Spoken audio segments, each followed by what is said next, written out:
పరిస్థితులు ఎదురైనప్పుడు ప్రతిస్పందించే మన తీరే మన యొక్క వ్యక్తిత్వాన్ని బయటపడుతుంది.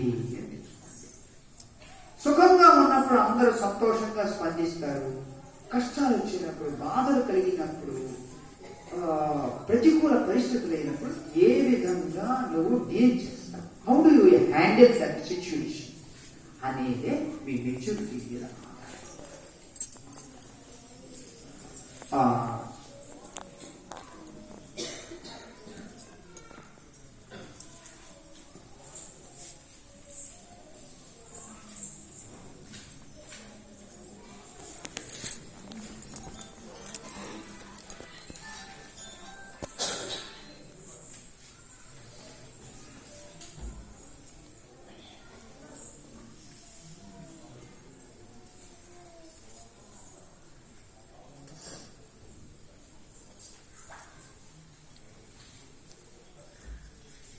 కొందరు వ్యక్తులు మీకు దగ్గర అవుతారు, వెంటనే దూరం.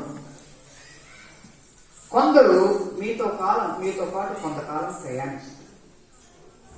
కొందరు చాలా కాలం మీ జీవితంతో ప్రయాణిస్తారు.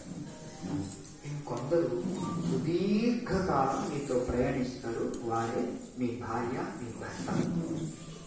కానీ లైఫ్ లాంగ్, జీవిత కాలం మీతో ప్రయాణించాల్సింది మీ వ్యక్తిత్వం.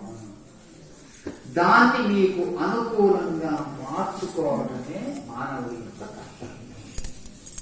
మన ఏవ మనుష్యానం కారణం బంధమోక్షం. నా మనస్సే నాకు మిత్రుడు, నా మనస్సే నాకు శత్రుడు. ఆ మనస్సును నాకు అనుకూలంగా కనుక మార్చుకున్నానంటే జీవితం ఒక సెలబ్రేషన్, జీవితం ఒక పండుగ, జీవితం ఒక నిత్య సంతోషం. ఎప్పుడు చిరునవ్వు మీ ముఖం మీద తొణికిసలాడుతూ ఉంటుంది. నా వ్యక్తిత్వం బాగుండాలి, అందుకోసం మనం ప్రయత్నించాలి. మనకు మన ఋషులు అందించినటువంటి జీవన విధానం కూడా బ్రహ్మచర్యము, గృహస్థము, వానప్రస్థము, సో ఒక్కొక్క స్టేజ్ 25 ఏళ్ళు ఒక్కొక్క స్టేజ్ దాటుకుంటూ వెళ్తూ ఉంటే గృహస్థాశ్రమం కూడా 50 ఏళ్ల వరకే, ఆ తర్వాత వానప్రస్థం. ఈ మమకారాలను, వస్తువులను, ఆస్తులను అన్ని వదిలేసి ఏకాంతంగా జీవించండి, విశ్రాంతిగా ఉండండి, భగవద్ ధ్యానంలో గడపండి, భక్తితో గడపండి, మమకారాలు లేకుండా గడపండి. అదే వానప్రస్థం. అందరికంటే ముందు సపోర్ట్ కొడుతున్నావు వానప్రస్థాలు రెడీగా. రెడీనా నువ్వు?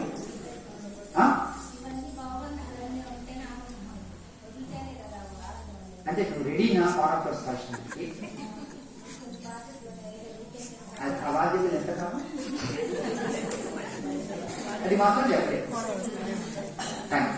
సరే, కనీసం సపోర్ట్ లేక కొట్టాడు, నిద్రపోయేవాడు లేస్తాడు. ఈ వ్యక్తిత్వాన్ని వానప్రస్థము, తర్వాత సన్యాసం. సో అన్ని మనము ఖర్చుకున్నవి, ఏర్పరచుకున్నవి, తగిలించుకున్నవి అన్ని కూడా ఒక్కొక్కటి వదిలేసి మనం ఏకాంత జీవితాన్ని గడిపినప్పుడు నిజమైన సుఖాన్ని, సంతోషాన్ని మనం పొందగలుగుతాము అనే భావనతోనే ఈ ఆశ్రమ వ్యవస్థ అనేది ఏర్పరిచింది. కృష్ణ పరమాత్మ ఏమంటున్నాడు అంటే, ఈ శ్లోకం నేను చెప్తాను, ఎక్కడో ఏ అధ్యాయంలో మీరు చెప్పండి. ఇప్పుడు పారాయణం చేశారు కదా, దుఃఖాలయమ శాశ్వతం అన్నాడు. 8వ అధ్యాయం. అబ్బా, ఈ ప్రసాదం ఎక్కువ ఇస్తానమ్మా. అనిత్యమ సుఖం లోకం ఇమం ప్రాప్య భజస్వమా అన్నాడు. ఇది ఎక్కడ? ఇదే అధ్యాయంలో. అనిత్యమ సుఖం లోకం ఇమం ప్రాప్య భజస్వమాం. ఈ లోకం ఎట్లాంటిది అంటే అనిత్యం.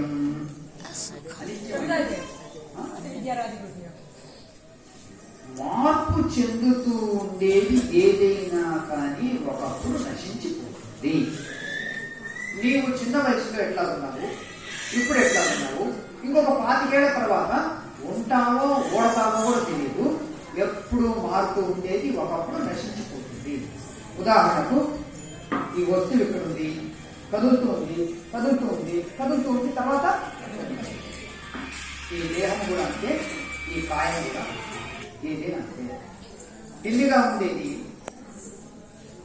కాయ అవుతుంది, కాయగా ఉండేది పండు.